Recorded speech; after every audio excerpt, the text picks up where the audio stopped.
ওই বন্ধুরা, এত বড় এত গাছালার মধ্যে যে আমি কাম করতেছি, একটা যদি আমার গোয়াতে যায় তাহলে তো ডাইরেক্ট আমি জাহান্নামি। তার মানে বন্ধুরা, আজকে নতুন একটা সাইডে কামে আইছি, আমার ঠিকাদারের বাড়ি। তো বন্ধুরা দেখা এই সাইডটা কি বিল্ডিং 2 তলার, আমি ছাদের উপর আছি। তো বন্ধুরা এখান থেকে যদি আমি পড়ি, আমার গোয়াতে 1.5 কেজি গু বাড়াবো।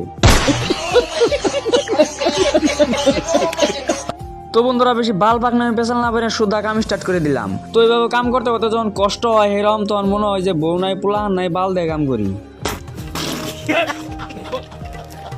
ওই বন্ধুরা আবার মাঝে মাঝে এটাও ভাবি, আমার বাপ মাও যে কিপটে, আমি যদি কামাই না করি আমাকে জীবনে বিয়েও করাবো না, আমি জীবনে বউ ভাব না।